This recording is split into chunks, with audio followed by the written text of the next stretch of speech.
नमस्कार मित्रांनो, स्वागत आहे आपल्या सर्वांचं माझ्या YouTube channel सौरभ्स अकॅडमीमध्ये.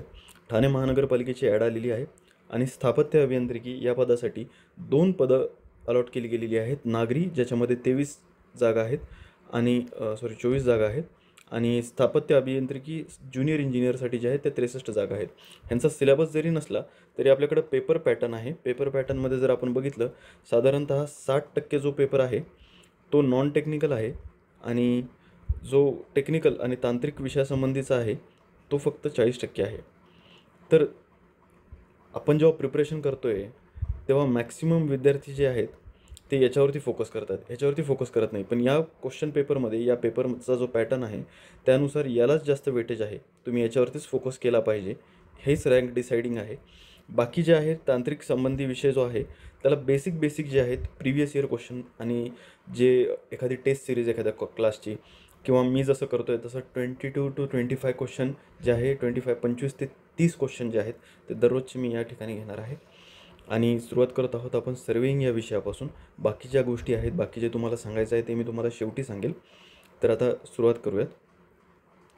The sign of sag correction and slope correction applied to the tape error is sag correction आणि जे आहे आणि स्लोप करेक्शन जे आहे त्यांचं दोघांचं पण जे साईन आहे ते बोथ नेगेटिव्ह आहे. ही गोष्ट लक्षात ठेवायची आहे. सॅक करेक्शन आणि स्लोप करेक्शन हे दोन्ही पण जे आहेत ते नेगेटिव्ह आहेत. पुल करेक्शन जे आहे ते पॉझिटिव्ह किंवा नेगेटिव्ह आहे, डिपेंड करतं. त्याच्यानंतर टेम्परेचर करेक्शन जे आहे ते पॉझिटिव्ह किंवा नेगेटिव्ह आहे, ते डिपेंड करतं त्या कंडिशनसाठी. त्याच्यानंतर दुसरा क्वेश्चन आपल्याकडे आहे. A vernier scale which the smallest division is longer than the smallest division, the main scale, the vernier is called. आणि हा क्वेश्चन बघा किती एक्झाममध्ये आलेला आहे त्याच्यामध्ये. त्याच्यानंतर व्हर्नियर स्केल जर आपण वरती जर क्वेश्चन बघितला पहिलावाला, the vernier scale is calibrated in the direction of opposite to the main scale. Opposite डायरेक्शनला जे जात आहे तो रेट्रोग्रेड व्हर्नियर आहे. जो in the direction of the main scale जात आहे त्याला डायरेक्ट व्हर्नियर म्हणतात. डबल व्हर्नियर हे कॉम्बिनेशन आहे रेट्रोग्रेड आणि डायरेक्ट व्हर्नियरचं. आणि ह्याच्यानंतर डबल फोल्डेड व्हर्नियर म्हणून पण आहे. डबल फोल्डेड, या डबल फोल्डेड व्हर्नियरचं असं म्हणणं आहे की हा अर्धा असतो डबल व्हर्नियरच्या.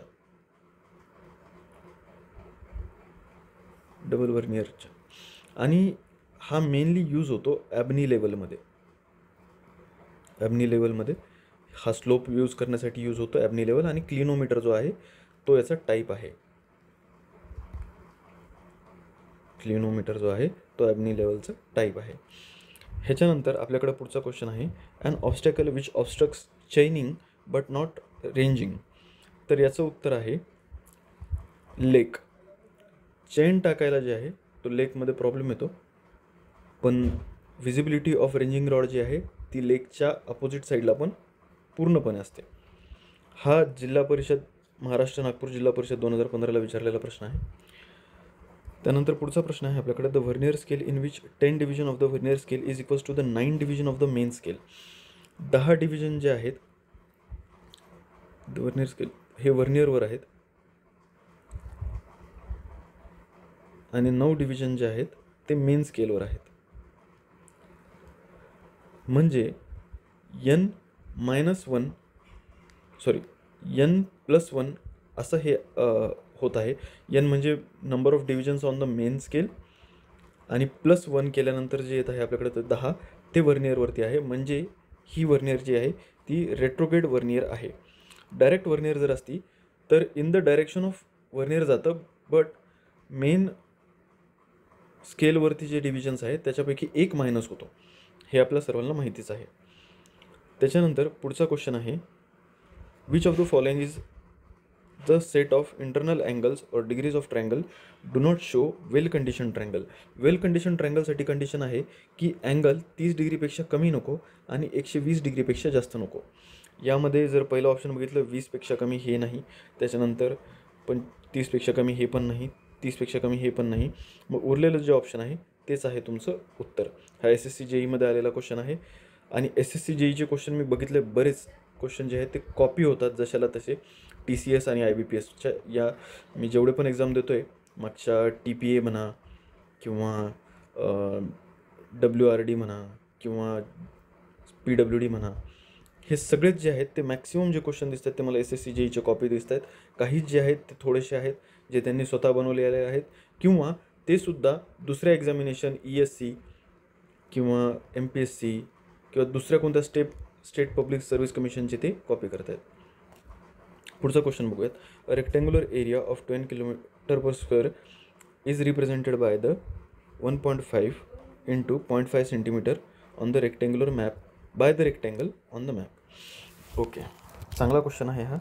त्यांचं म्हणणं असं आहे, एक ग्राउंडवरती 12 km² एरिया आहे आणि तो रिप्रेझेंट केलेला आहे मॅपवरती 1.5 सेंटीमीटर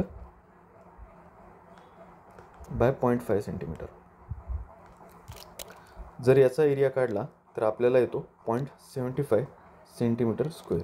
आणि जर आपल्याला स्केल काढायची झाली तर आपल्याला माहिती आहे की युनिट सेम पाहिजे. 0.75 अपॉन जर मी 12 केलं तर या किलोमीटरचं जेव्हा मला किलोमीटर स्क्वेअर, एक मिनटं लिहूनच घेतो, आणि सेंटीमीटर स्क्वेअर, याला जर मला किलोमीटर स्क्वेअरला सेंटीमीटर स्क्वेअरमध्ये कन्वर्ट करायचं आहे तर मला याला मल्टिप्लाय करावं लागेल 1000 × 1000 12 × 1000 × 1000. जर याला मी सॉल्व केलं 5 1 5 5 5 25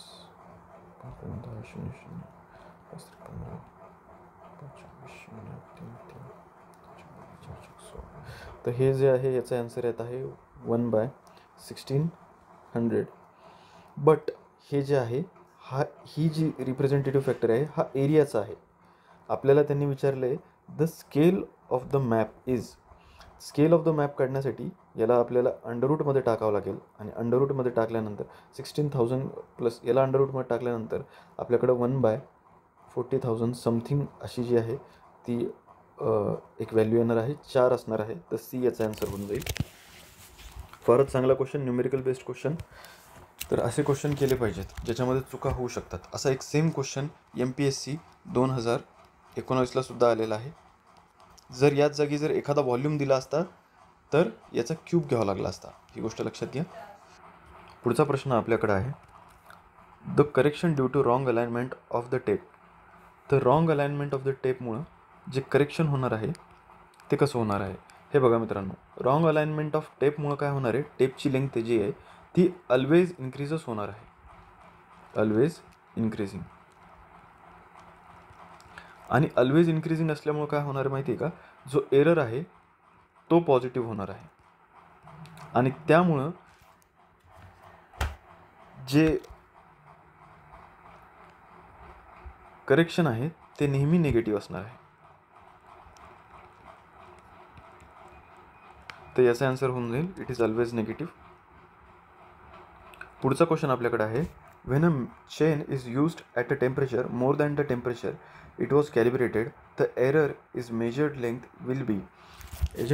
error in measured length will be. यामध्ये टेम्परेचरमुळं नेहमी जी आहे एलॉंगेट होणार आहे स्केल किंवा चेन, जी पण मेटल कधी पण एलॉंगेटच होतं. Temperature increases metal elongates. Simple funda आहे. त्यामध्ये टेम्परेचर जर वाढत आहे तर त्यामुळे त्यांनी विचारले की temperature was calibrated the error measured length will be. तर आता सपोज टेम्परेचर रेजमुळे याच्यामध्ये चेंजेस झाले, हा पार्ट जो आहे तो इन्क्रीजिंग झाला. प्रत्येक वेळेस जेव्हा तुम्ही कॅल्क्युलेट करत असाल चेन त्यावेळेस हा पार्ट एक्स्ट्राचा जो आहे तो काउंट होईल. हा जो एरर आहे हा कंटिन्युअस तुमचा जो आहे ॲडअप होत जाईल, क्युम्युलेट होत जाईल. ॲक्युम्युलेट होणं म्हणजे एक सोबत येणं. तर याचा आन्सर आहे ए. पुढचा क्वेश्चन आपल्याकडे आहे, error due to temperature in chaining is. आणि तुम्ही हे क्वेश्चन फक्त बघू नका, यातला जो डेटा तुम्हाला वाटतो की इम्पॉर्टंट आहे तो ठेवा आणि नाही जरी वाटला इम्पॉर्टंट तरी ॲटलिस्ट कमेंट सेक्शनमध्ये कमेंटमध्ये तरी आन्सर करा. तर पुढील क्वेश्चन आपल्याकडे आहे, error due to temperature in chaining is नेहमी क्युम्युलेटिव्ह, पॉझिटिव्ह ऑर निगेटिव्ह.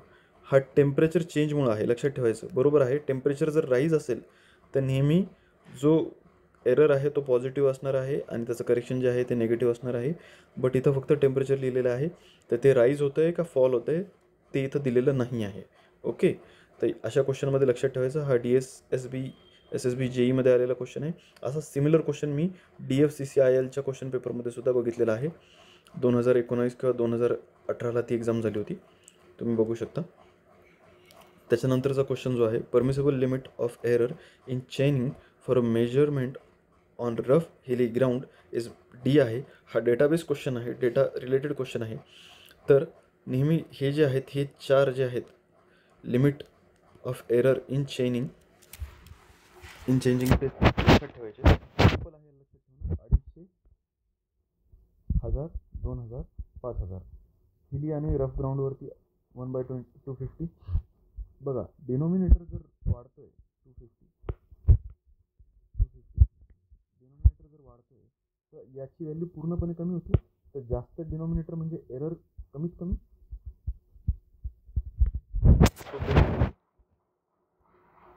जसं जसं आपण चांगल्या गोष्टी यूज करतोय, म्हणजे फॉर एक्झाम्पल इथे आपण स्टील टेप यूज केला, स्टील टेप नंतर आपण इनवर टेप यूज केला, इनवर टेपमध्ये चेंजेस होत नाही, तर त्याच्यामुळं आपलं जे लिमिट ऑफ एरर जे आहे ना ते कमी कमी होत चालले.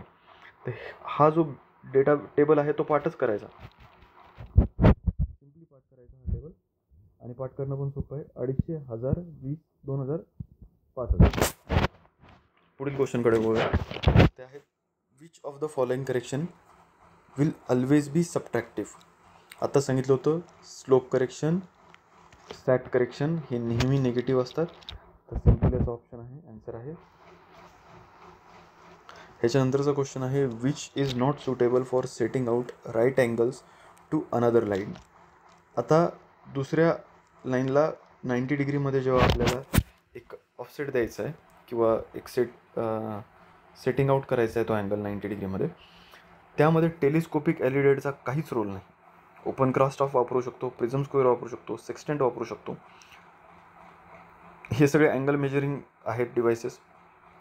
टेलिस्कोपिक एलिडेड जो आहे तो प्लेन टेबल सर्वेमध्ये नॉर्मली जो हेअर एलिडेड असतो तो लाईन मेजरमेंटसाठी असतो, आणि टेलिस्कोपिक एलिडेड पण लाईनच मेजर करतो, बट प्रिसाइजली, चांगल्या पद्धतीनं.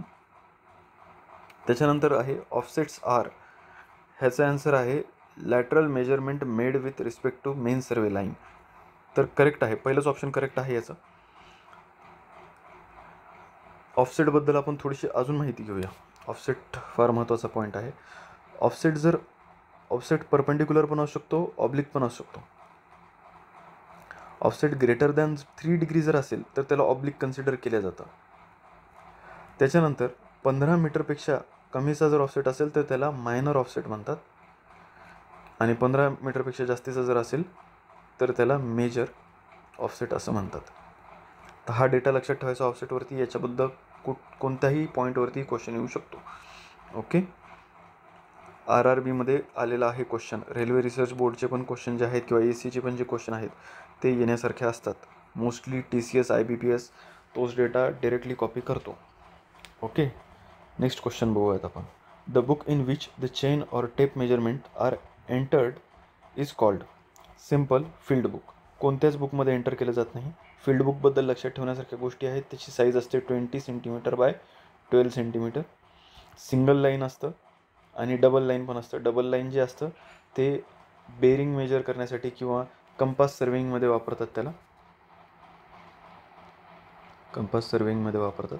आणि सिंगल लाईन जे आहे ते हायली प्रिसाईज वर्क जे असतं किंवा मेजर प्रोजेक्ट जे असतात त्याच्यामध्ये ते वापरतात.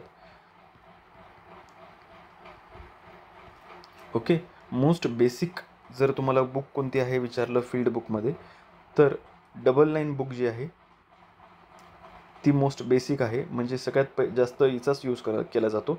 आता तुम्ही सांगा, मेजर प्रोजेक्टमध्ये तुमच्याकडं अवेलेबल नाही आहे सिंगल लाईन बुक, किंवा लेवलिंगमध्ये तुमच्याकडं सिंगल लाईन बुक अवेलेबल नाही आहे, तरी तुम्ही डबल लाईन तर यूज करू शकता ना. तर मोस्ट बेसिक फॉर्म जो आहे बुकचा, फील्ड बुकचा, तो डबल लाईन आहे. हे लक्षात ठेवायचं आहे. पण याच्यावरती क्वेश्चन पुढं आपण बघूया. The size of peg is. He size लक्षात ठेवण्यासारखी आहे की 2 सेंटीमीटर बाय हे, आणि याचा क्रॉस सेक्शन जो आहे पेगचा तो स्क्वेअर असतो, नेहमी लक्षात ठेवायचं. 2 सेंटीमीटर स्क्वेअर डायामीटर पण देऊ शकतात, 2.5 centimetre diameter and 15 centimetre long. It is not correct, it is the only thing that is correct. Next question बघू. The commonly used field book for chain surveying is. Chain surveying, okay, आत्ताच बघितलं आपण double line field book. Chain सर्विंगसाठी जे आहे double line वापरतात. Sorry, इथं compass सर्विंगसाठी नाही, चेन सर्विंगसाठी करून घ्या. त्याच्यानंतर जे आहे पुढचा क्वेश्चन आहे, which of the following chain is mainly used for measuring fields in a cadastral survey. तर रेव्हेन्यू चेन जी आहे, कॅडेस्ट्रियल सर्वे जी आहे ती बाउंड्री लाईनसाठी यूज करतात, बाउंड्री लाईन डिटरमाइन करायसाठी. त्यामध्ये रेव्हेन्यू चेन जी आहे, सगळ्या चेन बघूनच घेऊ आपण. रेव्हेन्यू चेन जी आहे ती 33 फीट आणि याच्यामध्ये 16 लिंक असतात. त्याच्यानंतर गंटर्स चेन आहे, आणि गंटर्स चेनला सर्व्हिस चेन पण म्हणतात. ही असते 66 फीट, 100 लिंक. त्यानंतर आहे आपल्याकडे इंजिनियर्स चेन.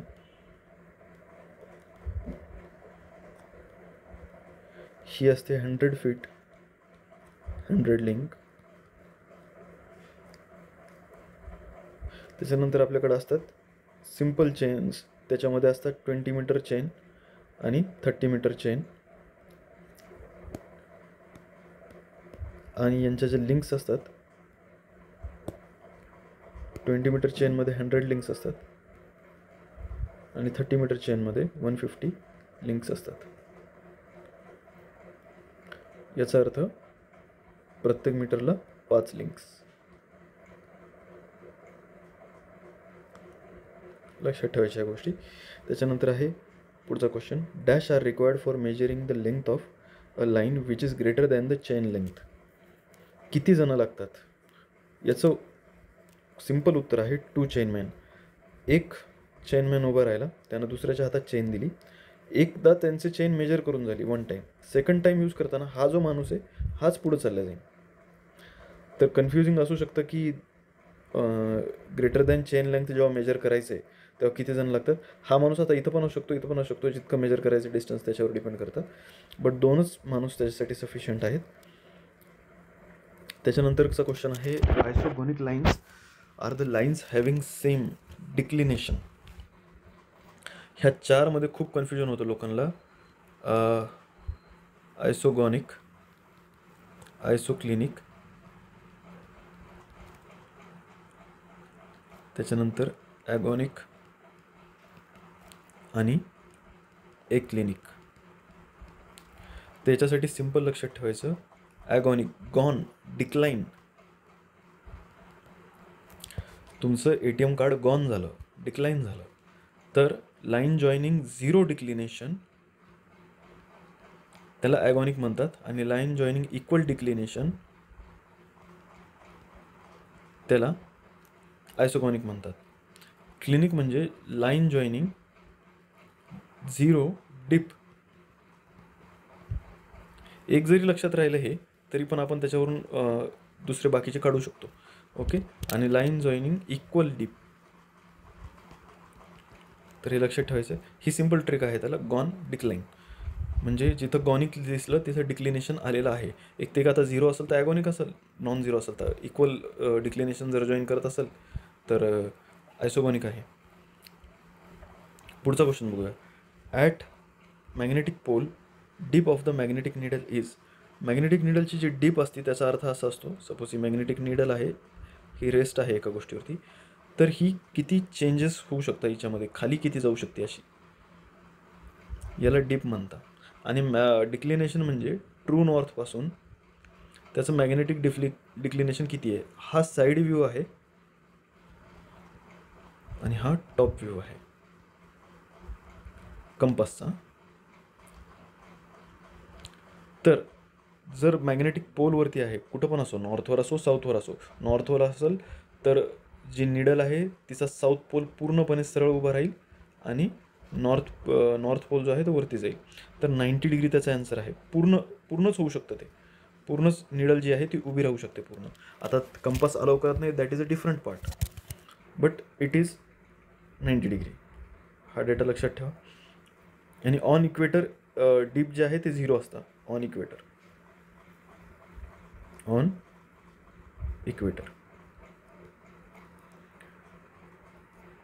पुढचा क्वेश्चन बघूयात. How many missing quantities of a close traverse can be determined. ट्रॅव्हर्सिंगमध्ये जर क्लोज ट्रॅव्हर्स आहे तर ह्याच्यामधून किती क्वांटिटीज काढू शकतो. आपण जेव्हा ट्रॅव्हर्सिंग क्लोज करतो तेव्हा ॲक्च्युअलमध्ये आपण याच्या ज्या व्हॅल्यूज आहेत लॅटिट्यूड आणि डिपार्चर ह्याच काढतो. जर क्लोजिंग एरर आहे, क्लोज होत नाही आहे ट्रॅव्हर्सिंग, फॉर एक्झाम्पल एक ट्रॅव्हर्स काढून घेतो इथं मी, आणि हे क्लोज नाही होत आहे, तर हा जो क्लोजिंग एरर आहे त्याच्यासाठी आपण दोन व्हॅल्यू काढू शकतो. आपण त्याच्यासाठी लॅटिट्यूड काढू शकतो आणि त्यासाठी डिपार्चर काढू शकतो. ओके, लॅटिट्यूड असतं एल कॉस थीटा आणि डिपार्चर असतं एल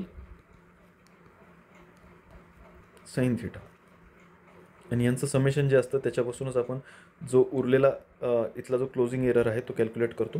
आणि हा असतो अंडर रूट ऑफ सरळ सरळ Pythagoras theorem, under root of summation of लॅटिट्यूडचा स्क्वेअर प्लस समेशन ऑफ डिपार्चरचा स्क्वेअर. तर हा एरर फाइंड होतो. म्हणजे याच्यामधून आपण मॅक्सिमम दोन ज्या व्हॅल्यू आहे त्याच डिटरमाइन करू शकतो. दोन मिसिंग व्हॅल्यू ज्या आहेत त्याच डिटरमाइन करू शकतो मॅक्सिमम. एक आहे समेशन ऑफ लॅटिट्यूडवरून एक लॅटिट्यूड जो उरलेला आहे तो काढू शकतो, आणि समेशन ऑफ डिपार्चरपासून जो डिपार्चर उरला आहे तो काढू शकतो. असा सेम क्वेश्चन सॉममध्ये आलेला होता. तो आला होता लामीज थेरमवरती. लामीज थेरम किंवा त्याला साइन रूल पण म्हणतात, की एका साइन रूल किंवा लामीज थेरम लावल्यानंतर किती अननोन काढू शकतो. तर इन दॅट केस ऑल्सो टूच काढू शकतो, कारण की एक कंडिशन नोन पाहिजे. हा लामीज थेरम किंवा साइन रूल जो आहे तो काही बऱ्याच लोकांना माहीत असेल, तर सेम कंडिशन इथं आहे. अशा पद्धतीने पण त्याला लक्षात ठेवू शकतो. पुढील क्वेश्चन बघूयात. Calculate the whole circle bearing of a line if it's reduced bearing is north 30 degree west. तर ड्रॉ करून घ्यायचं सिम्पल. नॉर्थ आहे, या साईडला वेस्ट आहे, इकडं ईस्ट आहे आणि इकडं साऊथ आहे. 30 डिग्री इथून मेजर केलेला आहे, हे 30 डिग्री आहे. तो उरलेला भाग जो आहे तो 60 डिग्री झाला. तर होल सर्कल बेरिंग विचारलेली आहे. होल सर्कल बेरिंग किती झाली, हे 270 आणि हे. तर आता याला काही पेन उचलायची पण गरज नव्हती, बट कारण की आपल्याला माहितीच आहे या साईडला आहे म्हणजे 180पेक्षा जास्तच असणार आहे, नॉर्थच्या या साईडला जी पण गोष्ट असेल. आणि दुसरी गोष्ट म्हणजे बाकीच्या ज्या दोन्ही दिलेल्या आहेत त्या रिड्यूस बेरिंग दिलेल्या आहेत. हे दोन ऑप्शन तर पहिलेच एलिमिनेट झाले होते. तर तुमचं करेक्ट ऑप्शन असेल 330 डिग्री. नेक्स्ट क्वेश्चनकडे जाऊ. Rotation of earth around sun created variation in magnetic declination. तर सिम्पल आहे की मॅग्नेटिक डिक्लिनेशनमध्ये जे पण व्हेरिएशन होतं सनच्या अराउंड अर्थनं रिव्हॉल्व केल्यानंतर ते वार्षिक असतं, ॲन्युअल असतं. ओके, आणि यामध्ये अजून एक व्हेरिएशन जे आहे ड्रुनॉल व्हेरिएशन, हे लक्षात ठेवण्यासारखं आहे. सनकडून जी पण रेज येते ना ती अर्थची जी मॅग्नेटिक फील्ड आहे तिला अफेक्ट करतं. अर्थची जी मॅग्नेटिक फील्ड आहे तिला अफेक्ट करतं. तर ड्रुनॉल व्हेरिएशन जे आहे ते मॉर्निंग किंवा जेव्हा हीट जास्त आहे इन दॅट केस हे जास्तीचं असतं, आणि रात्रीच्या वेळेस हे कमीच असतं. Diurnal variation it is very important. खूप ठिकाणी मी याच्यावर क्वेश्चन बघितलेला आहे. हा क्वेश्चन मी क्वचितच बघितलेला आहे, कारण की सिम्पल आहे. 1 वर्ष लागतं अर्थला रिव्हॉल्व करायला सनच्या जवळ, तर ॲन्युअल व्हेरिएशन आहे. पुढचा क्वेश्चन बघूया. A bearing recorded north 35 degree east represents it is quadrantal bearing system पण आहे आणि रिड्यूस बेरिंग सिस्टम पण आहे. एखाद्या क्वेश्चन पेपरमध्ये जर या क्वाड्रंटलच्या जागी क्वाड्रॅटिक सिस्टम लिहिलं तर पोपट होऊ शकतो. व्यवस्थित लक्ष द्यायचं, दोन्ही आन्सर करेक्ट आहेत. रिड्यूस बेरिंग पण म्हणू शकतो याला, क्वाड्रंटल बेरिंग पण म्हणू शकतो. हा नागालँड PSCमध्ये आलेला क्वेश्चन आहे. पुढचा क्वेश्चन बघू. Box of prismatic compass is made of. याचं उत्तर आहे ब्रास किंवा नॉन मेटॅलिक, कारण की त्याच्यामध्ये मॅग्नेटिक निडल यूज होते आणि तो लोकल अट्रॅक्शन किंवा त्याच्यामुळे जे आहे त्याचं डिफ्लेक्शन होऊ शकतं मेटलचं जर आपण यूज केलं तर बॉक्स. त्याच्यामुळे त्याच्या जागी नॉन मॅग्नेटिक म्हणजेच ब्रास किंवा नॉन मेटॅलिक असं यूज केलं जातं. महाराष्ट्र PWDमध्ये पण आलेला आहे हा क्वेश्चन. पुढचा प्रश्न बघू. The graduation in the prismatic compass are inverted, correct. आणि प्रिझमॅटिक कंपासमध्ये 0 डिग्री जे आहे ते साऊथला सेट केलेलं असतं. तर run clockwise having 0 degree in south. Okay, so 1 and 3 this is your correct answer. Simple question होता. An angle measured clockwise from the preceding survey line to the next survey line is called. काही नाही, फक्त शब्दात फिरवलेलं आहे. त्यांनी मी सांगितलेलं आहे 2 line आहेत त्या अँगल बनवत आहेत काहीतरी, आणि प्रिसिडिंग म्हणजे ही जी मागची लाईन आहे, प्रिसिडिंग म्हणजे आधीची, सक्सेसिंग म्हणजे पुढची. जर तुम्ही CPM पट चांगल्यानं केला असेल कन्स्ट्रक्शन मॅनेजमेंट तर तुम्हाला ही गोष्ट समजत असेल. ओके, तर हा किती अँगल बनवते पुढच्या ड्रायव्हरसोबत. तर आपण एक इमॅजिनरी लाईन पुढे ड्रॉ करू, आणि हा जो अँगल आहे याला म्हणतात डिफ्लेक्शन अँगल. डिफ्लेक्शन अँगल, त्याचा आन्सर आहे डी. त्याच्यानंतर आहे which of the following is permanent adjustment in a compass survey instrument. Simple answer A. Permanent adjustment आणि ज्या इन्स्ट्रुमेंटच्या नॉन परमनंट ॲडजस्टमेंट आहे त्याच्यामध्ये ज्यांना कन्फ्युजन होतं त्यांनी लक्षात घ्या की ज्या पण ऑन साईट होतात ना, सेंटरिंग, फोकसिंग, लेवलिंग, ह्या टेम्पररी असतात. ओके, ह्या ज्या असतात ह्या टेम्पररी असतात. कारण की आज या साईटवर काम करतो आहे, दुसऱ्या उद्या त्या साईटवर सुद्धा वेगवेगळ्या व्हेरियस पॉईंटवर काम करतो आहे. तर ही जी ॲडजस्टमेंट आहेत त्या चेंजेस होणार आहेत. ओके, तर त्याच्यामुळे त्यांना टेम्पररी म्हणलं जातं. याला सोडून बाकी ज्या पण ॲडजस्टमेंट आहेत त्या परमनंट ॲडजस्टमेंट आहेत. ओके, लक्षात घ्या. तर याचा आन्सर होऊन जाईल ए, व्हर्टिकल पिव्होट ॲक्सिस. त्याच्यानंतर in surveying compass the graduation ring is attach to. Surveyors कंपासमध्ये ग्रॅज्युएटेड रिंग जी आहे ती बॉक्सला अटॅच असते, आणि निडलला जी अटॅच असते ही प्रिझमॅटिक कंपासमध्ये असते. निडल जी आहे ती प्रिझमॅटिक कंपासमध्ये ग्रॅज्युएटेड रिंगला अटॅच असते. ओके, हे दोन्ही जे आहेत ते लक्षात ठेवायचं. कन्फ्युजन करून घेऊ नका.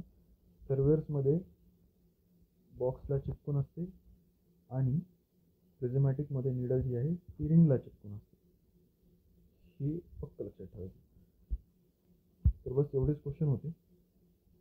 आता महत्त्वाचा मुद्दा की 63 जागा आहेत JEEसाठीच्या. तर फॉर्म जे आहेत ते बहुतेक भरपूर जण भरणार आहेत, कारण की याला डिग्रीसुद्धा अलाव केलेली आहे त्यांनी. तर बेसिकली मॅक्सिमम जणांनी जे नवीन लेटेस्ट मुलं आहेत स्पर्धा परीक्षेमध्ये त्यांनी हा एक अनुभव म्हणून द्यावा, आणि जे जुने आहेत त्यांनी एक ट्राय की निघू शकतं. कारण की मॅक्सिमम जो सिलेबस आहे तो नॉन टेक्निकलचा आहे, आणि बेसिकली हे इझी जातं मुलांना नॉन टेक्निकल. आणि बाकीचं जे टेक्निकल आहे ते तर मी म्हणतो की जास्त प्रिपरेशन न करता तुम्ही जर पूर्ण यूट्यूबवरती जर मॅरेथॉन जरी बघितलं ना, सगळे मॅरेथॉन जे मी आत्ता जे शिकवलं तुम्हाला 30 क्वेश्चन 40 क्वेश्चन डेलीचे, तुम्ही यूट्यूबवरती जर हा व्हिडिओ जर 30 मिनटाचा आहे आणि तुम्ही जो त्याला 2x वरती जर केलं तर तुमचे साधारणतः 15 ते 20 मिनटामध्ये तुमचे जवळपास 30 ते 40 MCQ होतात. प्लस व्हेरियस डेटा पण येतो त्याच्यासोबत, जो की तुम्हाला पण माहीत नसतो. प्रत्येक टीचर जो आहे तो वेगवेगळा डेटा देतो. तर टेक्निकलचं जे प्रिपरेशन आहे ते तर मला वाटतं तुम्ही याच्यातनंच केलं पाहिजे, यूट्यूबवरनंच. जेवढे पण तुम्हाला लेक्चर्स किंवा वन शॉट किंवा मॅरेथॉन जे अवेलेबल होतील ते करा. त्याच्यानंतर तुम्ही टेस्ट सिरीज घ्या, आणि बहुतेक जे पण मॅक्सिमम जे आहेत मागच्या ज्या 3 वर्षामध्ये ज्यांनी प्रिपरेशन स्टार्ट केलेलं आहे तो जो मुलांचा पट्टा आहे ना, त्यांचा टेक्निकल भरपूर स्ट्रॉंग आहे. त्यांनी काही स्पेशल बॅच वगैरे जॉईन केली पाहिजे किंवा काहीतरी वेगळं शिकलं पाहिजे अशातलं काहीच गरज नाही आहे. त्यांनी नॉन टेक्निकलवरती फोकस करा, आणि जे नवीन मुलं आहेत त्यांनी सगळ्यांवरतीच फोकस करा, काहीच सोडू नका. कारण की पुढं ज्या येणाऱ्या एक्झाम आहेत त्याच्यामध्ये तुम्ही त्याच्यासाठी तरी ॲटलिस्ट प्रिपेअर पाहिजे. तर धन्यवाद. माझ्याकडनं हे 30 क्वेश्चन होते. असेच मी जे क्वेश्चन आहेत व्हेरियस सब्जेक्टचे वगैरे ते टाकणार आहे, आणि याच्यामध्ये मी कुठेही स्टाईल मारलेली नाही आहे. उगाच फालतू काहीतरी करायचं. हे क्वेश्चन संभाव्य क्वेश्चन आहेत, प्रॅक्टिकली येण्यासारखे क्वेश्चन आहेत, आणि येतातच हे क्वेश्चन. ओके, तर असे क्वेश्चन जर तुम्हाला अजून पुढं चांगल्यानं करायचे असतील तर तुम्ही माझ्या चॅनलला सबस्क्राईब करा. आणि पुढचे जे पण नोटिफिकेशन आहे, गेटचं नोटिफिकेशन आहे किंवा दुसऱ्या एक्झामचं नोटिफिकेशन आहे, ते सुद्धा मी या चॅनलवरती शेअर करेल. Thank you so much.